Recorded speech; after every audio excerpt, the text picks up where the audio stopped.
Look at this picture. Look at this picture. This is a picture that was taken at the late 1800s at a cigar factory. So you could see there are a lot of gentlemen down there. They are rolling cigars. Day in, day out, they roll cigars. And there is a guy who is very well dressed and reading the newspaper. What do you think this guy's job is? So he's seated at a higher level, very well dressed, relaxed, reading the newspaper. Anyone would like to try for a chance of winning a free book? Raise your hands for yes, please. He is giving instructions, so he is probably the boss. So he's giving instruction. Okay. Anyone else would like to try? I won't say is wrong, right or wrong. Anyone? Yes, please. He's a supervisor. He's a supervisor. So he's a person who's giving instruction, or he's a supervisor. I am really pleased with UTM. You guys are really, really smart, because you both selected the wrong answer. As a matter of fact, if you look at this is another factory where ladies are rolling cigars, and still there is a guy very well dressed and reading the newspaper. This guy is not a supervisor.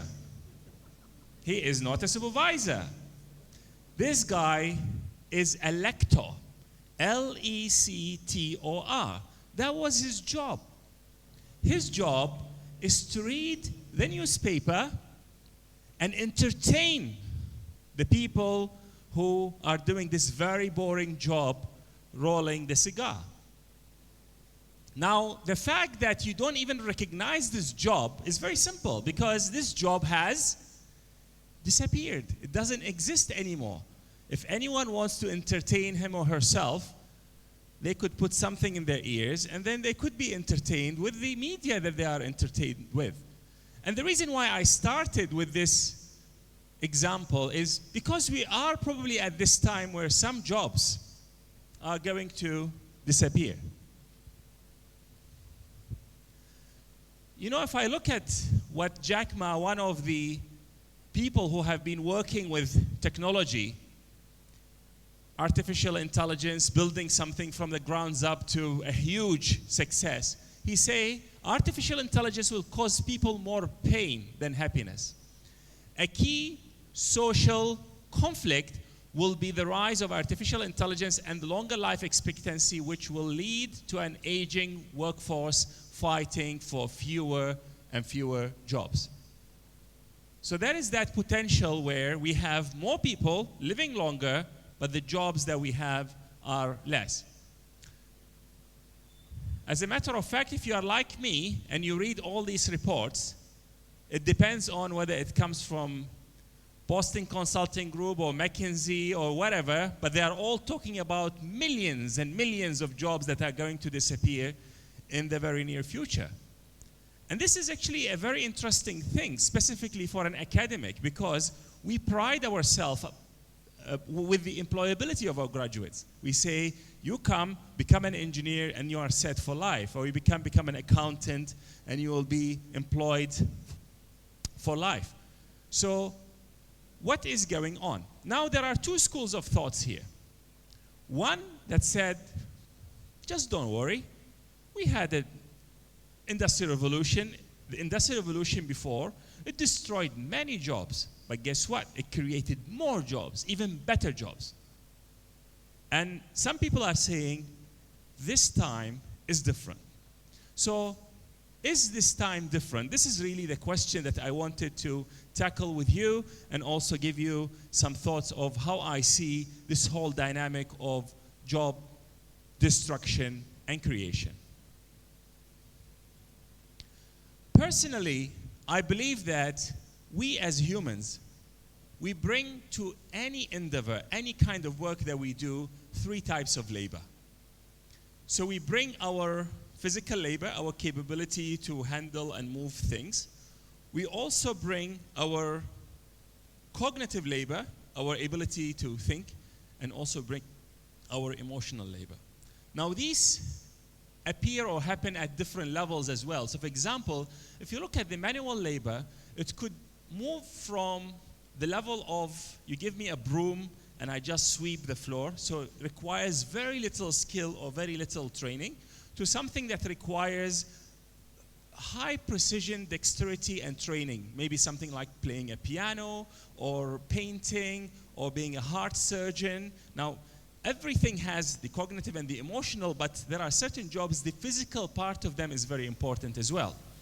If you think of the cognitive bit, which is our ability to think and memorize and so on, also it happens at different levels. The lowest level of our cognitive capability is our ability to memorize, to remember.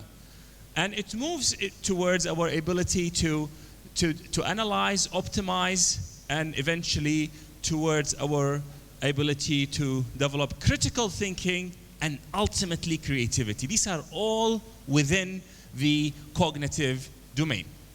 The third domain, which is our emotional domain, this is our ability to connect, our ability to look someone in the eye and feel trusted and give them a sense of trust. It is our ability to empathize with other people, our ability to have purpose, our ability to have relationships with other people.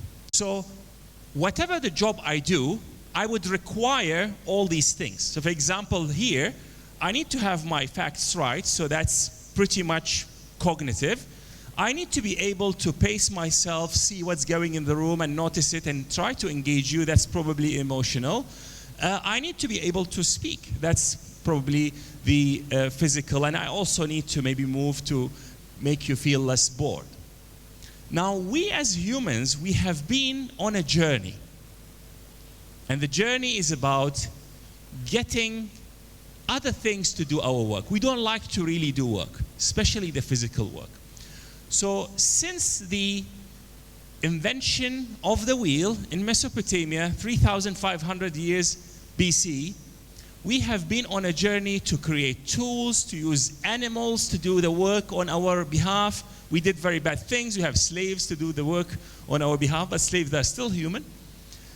And we started to replace ourselves with technology. So if you look at the shaded area, this is the part where we started to get other pieces of technology to do on our behalf. And that kept on increasing year on year, but very, very slowly, until we had around the middle of the 1800s, or early in the 1800s, we had the Industrial Revolution, where we started to have steam engines, and then the use of technology, use of machines to do the physical work on our behalf exploded. So we had the trains, we have the machines that do the weaving on our behalf, and so on and so forth. So the area that is shaded represents areas that are either have been automated or technology has been used to do, or these are things that we could automate them if we want to do that. Now, something with the Industrial Revolution started to happen. We started for the first time to have machines that actually do some of the cognitive work that we did. So we started to have some very clunky and first generation of, let's say, mechanical calculator. So that's a calculator that could add number to a number or do a multiplication, something that we just used to have the human brain to do, and now suddenly machines can do. But people say, look, we will always need the humans, not because of their muscular capability. We can do this with animals and technology. We need them for this. This is really, really important. And something happened as well. When people started to lose their jobs that are based on their physical capability, there was a mushrooming in the in education as an industry. Many universities opened. As a matter of fact, the university I represent was started in 1821 specifically to train people cognitively, train them with these skills so that they can do new work, new types of work that is based on the cognitive capabilities. And that continued to increase. So we have computers, and the computers can do a little bit of interesting work, interact with people, but we always thought this, our ability to think, will keep us into a gameful employability, until something happened in 1997. And that's when Deep Blue, a computer, was able to beat the reigning human champion of chess. Now, chess is a very interesting game because we always thought that chess is something that only humans can do. Now, there is no human on earth that can beat computer in chess. Done. No way. Not only that, we started to have computers that can do medical diagnosis better than any human doctor. So now, Watson, which is an IBM computer, does medical diagnosis better than any living human doctor. So we seem to be actually challenged in the bit that is cognitive in nature, which we thought will be our way through employability through our lifetime. Now, interestingly, while we've totally lost it in the physical domain, we are progressively losing it in the cognitive domain. The machine has made very little, if at all, in the emotional domain. We don't have a machine that, while we can make the computer simulate human emotions, we don't have a machine that is self-aware. And because the machine is not self-aware, the machine cannot have intentionality. And because the machine is not intentional, it cannot be curious, for example. It cannot be creative. So if you look at the skills on the left, which what we started for, and the skills on the right. The skills on the right are things that, at least up to now, there is an agreement, general agreement, that machines cannot do. So machines cannot deliver ethics. Machines cannot have a sense of purpose and intentionality. Machines cannot build relationships. Computers cannot have awareness and empathy. Also, machines cannot do critical thinking and specifically creativity, which is sometimes, by definition, is a human endeavor. Now, you look at these skills to the right. For those of you who are educators here, and maybe for those of you who are students, we have been, for the past 20, 30 years, asked by employers who will say, can you please produce graduates who are critical thinkers, who are creatives, who can work in teams, who are ethic-bound? And we say, yeah. We will teach them mathematics, and hopefully they become critical thinkers. Or we will give them a group work. Hopefully they will become empathetic and team players. And we have been focusing on the cognitive domain so much, while the emotional domain is really neglected. And I don't blame the academics. I'm an academic myself. It's very, very difficult to develop people emotionally. Even more difficult is to measure it. We are used to say 5 times 5 equals 25. Then this is the right answer. This is very easy. I can automate it. I can be very objective. But how do I say that you have grown in purpose, or you are more empathetic, or you have become more creative, more critical thinker? So they are very, very difficult. But there is another thing about these skills. These are the skills that no machine can do. And probably these are the skills that will differentiate us from the machine. I would like to push this a little bit. Probably we evolved, or we created, depending on your system of thought and belief, so that we do these things that no other machine can do. This is what makes us humans. So this is very, very important, and I think will have a great deal of impact on what is going to happen in the age of the 4th Industrial Revolution. Now, people say, so what will the work of the future look like? I really don't know. But if you look at this matrix, you see to the right are things that require more creativity. These are the things that only humans that can do. To the left are the thing that requires more optimization, dealing with huge sets of data. We cannot do it, but the machine can do it 1,000,000 times better than us. Now, if you look at the y-axis, you have the emotional intelligence. The lower part are things that you do them, you don't need any emotional intelligence. The upper part is the thing that would require higher emotional intelligence. So you look at the right top level or quadrant. This is where you need very high emotional intelligence and also very high creativity. These are the things that only humans can do. I think CEOs of companies will be like that. Negotiators, let's say peace negotiators, I don't think we will ever be able to give this to a machine. But at the same time, if we are thinking of what would be the new jobs, what would be the things that I see some young people behind there aspire to do, look for a job that requires both emotional intelligence and a creativity. Then you will not lose your job for a computer. Now, the jobs that have low level of emotional intelligence and also requires a lot of optimization, like probably a truck driver that drives on the highways in the United States for like hundreds of kilometers in a straight direction. I think these things are going to be automated definitely, because no point putting a human to do it.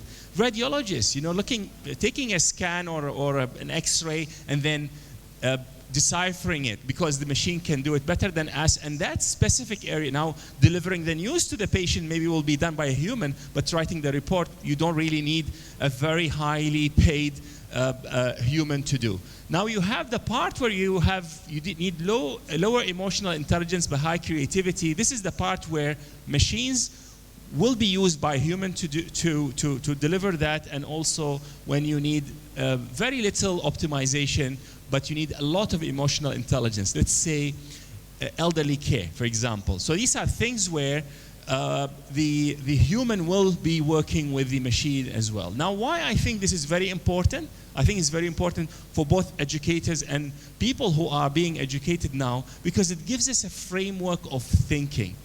We need to be prepared. So instead we have the fear that the machine will take our job. We need to be able to use the machine as a tool. So the machine and technology become the slave rather than we are enslaved to it. Now, while the sense of purpose, the emotional intelligence, creativity, and critical thinking are what is going to make us humans, we are noticing a worldwide trend of a drop of purpose. Now, for those who are parents around here, if you have kids who are around age of 16, 17, teenagers, and you ask them, what do you want to do with your life? I bet the answer, 90% of the time, I don't know. I'm not sure. And this is something that we see with our students as well. I used to counsel students 20 years ago, and they come and say, I want to do engineering, but I'm not sure whether to do it in Malaysia or in the UK or in Australia. There was so much certainty in people's mind. And now what happened is a parent brings his or her child, and then they say, so can you please counsel this young man? And then you say, so what do you want to do? And they say, I don't know. I don't know what do I want to do. So there was this study that was done in the United States, a 4-year landmark study. And I really take this quote from Professor William Damon. He said, majority of young people are struggling to make the leap into adulthood, and educators, parents, and communities should make a more concerted effort to help rudderless youths find a clear direction and overarching sense of purpose. So the sense of purpose, something that differentiates us from the machine, is something that is dropping. This is not criticism to the youth. This is what is happening in life by virtue of the economic progress, by virtue of the kind of technologies that we have. This is just the reality of the matter. There is another trend, very, very worrying but true. Mental health is becoming a global issue. You can read and I won't read from the slide. So you read the reports from the World Health Organization, and it's telling you that depression and and suicide is on the rise.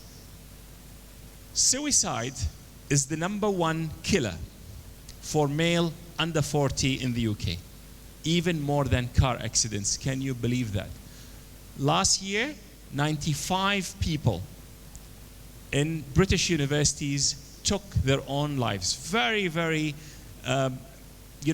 nice young people who, for depression and for whatever reason, they actually committed suicide.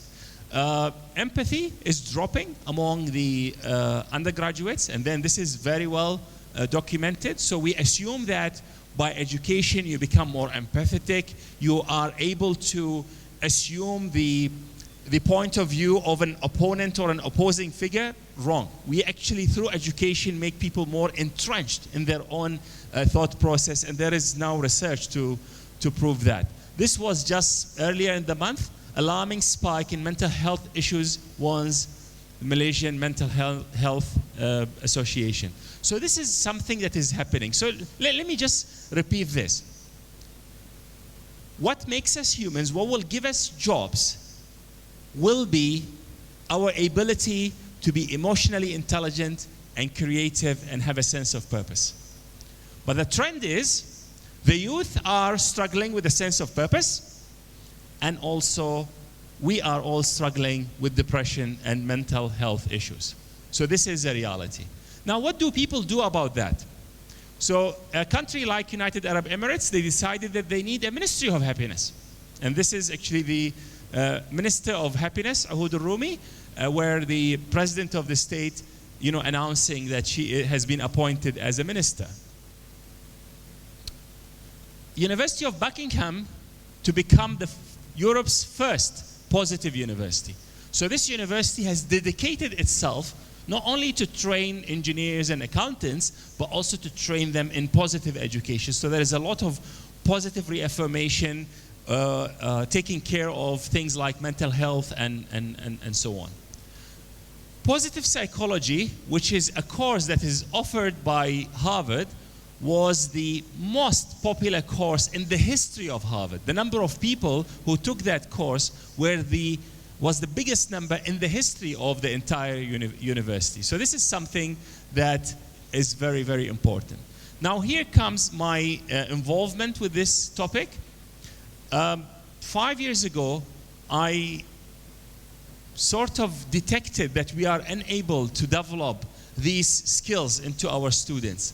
Things like emotional intelligence and being able to have the empathy to deal with, with the points of view and feelings of other people. So I decided to offer to my engineering students a course in emotional intelligence. And I decided to make it available for free, openly, as a massive open online course online. And I thought maybe 150 people would find it helpful. And that course has changed my life, because since then I had actually now even more than 8,000 students taking the course from more than 150 different countries. The course is still running as we speak as a self-paced kind of course. So how did I teach emotional intelligence? As an engineer, you need to sort of deconstruct something before you can put it out there. So I looked for Daniel Goleman model for emotional intelligence, and he said that emotional intelligence is about 4 things. So it's about self-awareness, social awareness, self-management, and relationship management. Now these are the top line, but now at least I can grasp the notion of emotional intelligence. We first need to be aware of ourselves. We need to know who we are, what are our strengths, what are our weaknesses, and so on. Then we need to be able to be aware of the energy in the room, in the team, in the organization, in the nation, on the street, and then be able to manage ourselves and our emotions. Now, I will go through this very, very quickly because I really have some stories that I wanted to tell you. So, how do you teach emotional intelligence? First, we need to teach every human being how does the brain work. Because if we are here about developing our mental capability, and interestingly, even emotional capabilities are processed in the head, not in the heart. We need everyone to understand how the brain works. And interestingly, even a 2-hour class about how the brain works will help you become a better educator and a better learner. Then there is something that's called the brain-body connection. You know, we always think that we feel happy, we smile, and we feel sad and we frown. But it has been established beyond doubt that if we are feeling a bit down and we artificially smile like that, we will feel better. And we know now there is something called embodied cognition. If we do like that for a short while, we will feel more confident. So these are things that young people need to know because they don't know about it. Then self-management, being able to manage our impulses and our desires, is something that can be taught. So this is something that people need to know, that their ability to manage themselves, to manage their time, to manage their resources is something that can be taught. It's something that should be taught. There are online activities. One of them is what I call brain rewiring. So brain rewiring is about mentioning the 5 things that you are grateful for on a daily basis. There's also My Emotions Today, which is reporting your emotions and assigning words for them on a daily basis. Developing a mission in life and having someone to be your mission partner and check on you every week and just tell you, I believe in you, I think you are going to do it. I also gave the students e-certificates when they complete the course, and I give them e-badges when they do something good. So this was really the course. And then the stuff that happened, one of the things that I do in the course, I ban the P word. The P word is the word P-R-O-B-L-E-M. So you can't mention this in my course. And if it comes into your thought or into your emotions, you need to replace it with the word opportunity. So this is how another way of rewiring your brain. And this is one of the students who took the course. He's from Chile. And because of the course, according to him, he was able to climb a mountain. And you see, he sent me this picture, don't say the P word, at the top of the mountain. I didn't even ask him for that, but this is an example of the things that has been happening.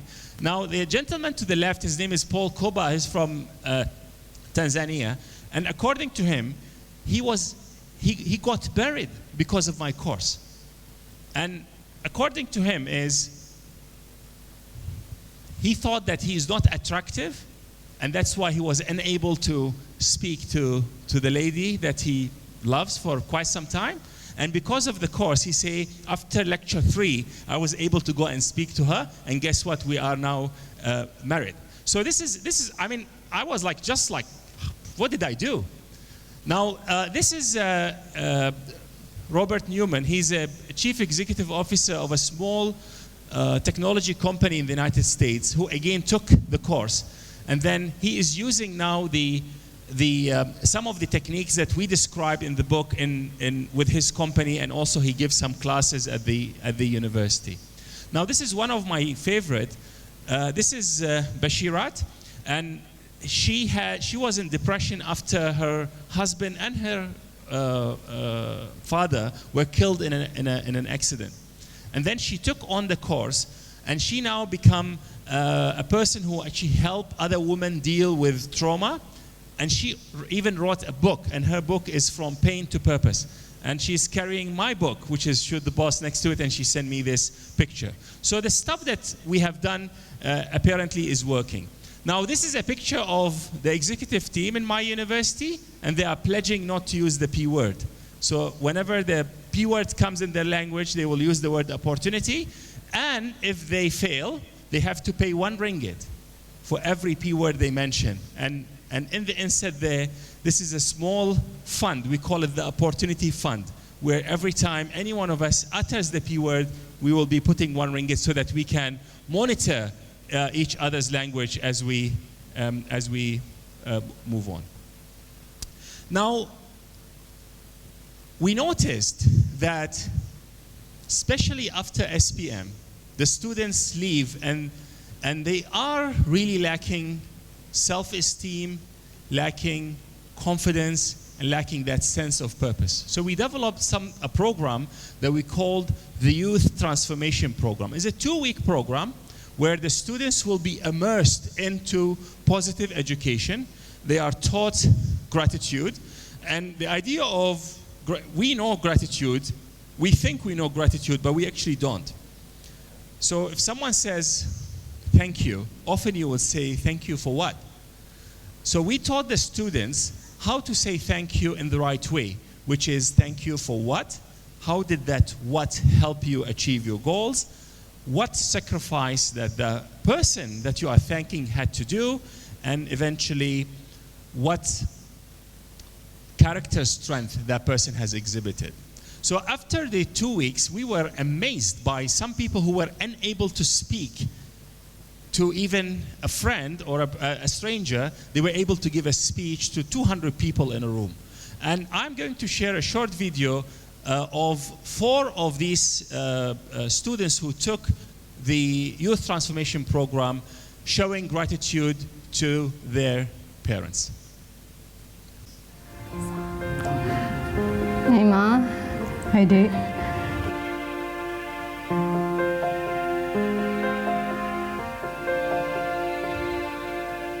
Been always wanted to tell her, but very hard. I'm about to read something to you, and here it goes. A love letter. Dear Mama and Papa, there are not enough words to describe how thankful I am to you. Thank you for carrying me and guiding me all the way. I feel incredibly grateful to have you as my mom. I bet you never expected this when I told you to attend my graduation. As your daughter, I can do so many things to make you be happy and be proud of me.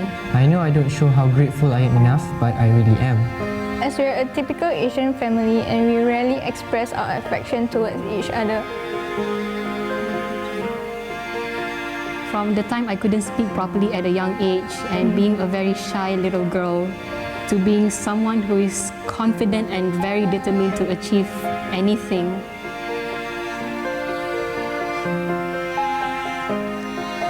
I'm grateful that you want me to have a better future. I'd like to tell you that you really mean a lot to me, even though I don't show it much. You're like my strength and pillar in life.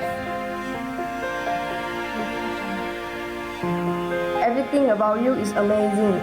First, thank you for never give up on our family or on me. Thank you for working so hard to be able to send me to university, and for that, I will never be able to repay you. Mommy, I like to say that you are my superwoman, my best friend, and the best mom in the entire universe. You will still encourage me and tell me to never give up. I'd like to thank you for fully supporting me in whatever I do and letting me explore by my own instead of limiting my potential. Although I had made many mistakes, you will always forgive me. I am grateful for your kindness. Without you, there is no me, and I would certainly not be reading this out loud to you right now. But because of your unconditional love and support, I was able to muster up all my courage to read this in front of you. From day one, you have been my support system. Thank you for the thousands and thousands of dollars you and Dad spent on my education. So, Ma, I just want to say thank you for always being my home therapist 24/7. I love you, Mommy, forever and always. Love, Ellie. You too.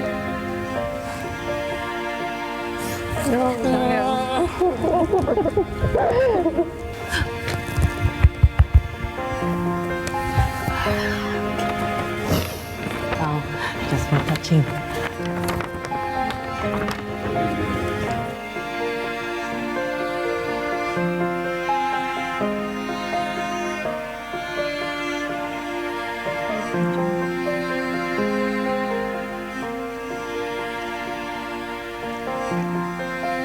I have shown this video around the world. and it's very emotional. But it's really about the action that we would like all of us to take right after we watch this. Many people come to me and say, you know, while I was watching this, I sent a message to my mother or to someone that I wanted to just thank them for something. As a matter of fact, one of the ladies, the mother, she said, I have never said thank you to my own mother. And thank you for giving us this opportunity, because now I'm feeling so lucky that my mother is still with us, and I'm going to, go and thank her in an appropriate manner. Now, I have a dream.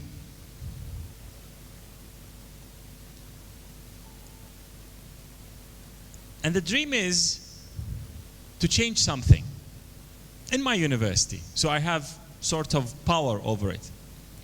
Now, if you go to my university and you ask a student, what do you do? The students will think that you are asking them about their course. So they will tell you proudly, I'm doing actuarial science, or I'm doing mechanical engineering, or I'm doing business and finance. And that's brilliant. People draw so much sense of identity from the work that they do. But here is my dream. You go to my university, to the main plaza, and you ask someone, what do you do? And she looks you in the eye and she says, before I graduate, I'm going to plant 1 million trees. Because these trees, throughout their lifetime, are going to remove 100,000 tons of CO2 from the atmosphere. And by the way, I'm doing chemical engineering. Now, the first part I call the impact statement. And I've been toying with this for probably 2 years now. And the idea was, how do we introduce this into education? And we agreed in my university that the way to do it is to start with ourselves. So we, as educators, we need to have an impact statement. What is our impact statement? And how do we write an impact statement? So now, 30% of the staff in my university have developed their own impact statement. And the process takes 2 days. And I went to each and every workshop where the staff develop their impact statement, just to signal how important is this. This picture is actually a picture taken from one of these workshops where this is what they are carrying is called the life map, and at the end of it is the impact statement. I would like to share my impact statement with you. It's still a draft, so I appreciate any feedback to improve it, but please indulge me, I want to read it. I am a storyteller. My purpose is to help others tell empowering stories about the world we live in. I dedicate my life to supporting youth be their best as they identify their purpose, as they identify their impact, harness their talent, and become purposeful individuals. This is how I see my role. And the dream is, as we move on, every one of us will put this impact statement on a t-shirt, and we will wear it so that people know that we have, or at least, and the person who hasn't written his or her impact statement yet, maybe wears a t-shirt with an empty box and saying, I'm still searching. So it's okay, because it's really a process that takes a bit of time. Starting this September, every undergraduate students who have joined my university will be developing their own impact statement.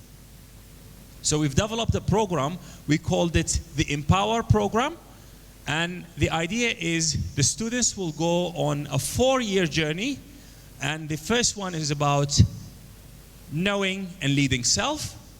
The second stage is about leading teams. The third stage is about leading communities. And the fourth stage is about leading enterprise.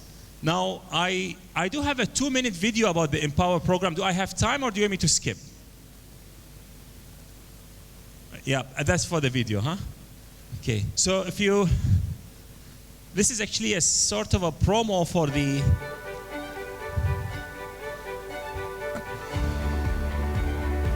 how exciting excited and how happy I am to be here. Honestly, you are the best that humanity has to offer. You are the latest model.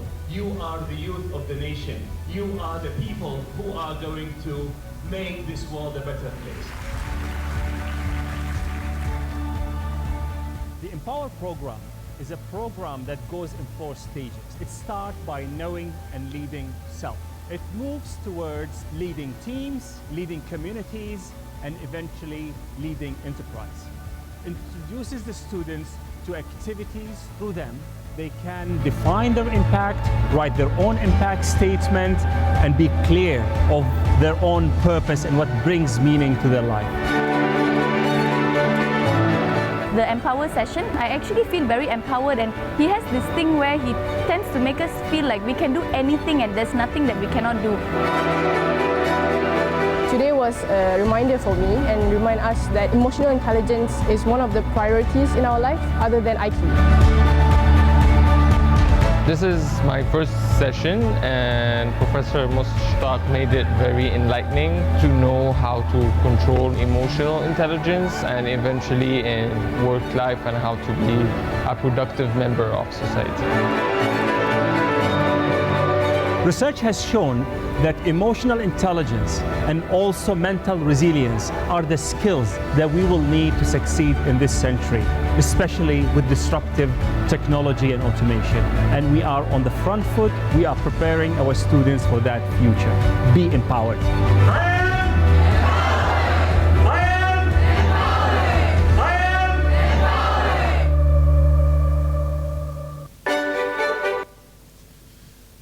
So let me recap. Change is the only constant. We have been saying this, but this is really, really true this time. So we need to always be able to reinvent ourselves. We always be able have the resilience to deal with failure, because we will have failures in life, and we need to train our youth to be able to deal with that. Emotional intelligence and creativity is our last hope. There is no choice. We have to develop a way to teach them. Education 4.0 will be about academic excellence. Absolutely, we will always teach engineering and accounting to the best level, but we need also to develop emotional intelligence, creativity, purpose and impact, and also happiness. This is the most interesting time in our history. We are faced with so many challenges, but in no other time in our history as a species we had the tools to deal with all the challenges that we have. It requires that we make a decision.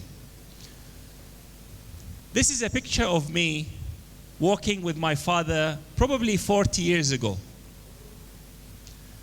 At that time, I have never thought that I will be in a place that's called Malaysia, in Johor Bahru, speaking to all of you. Never came across my mind.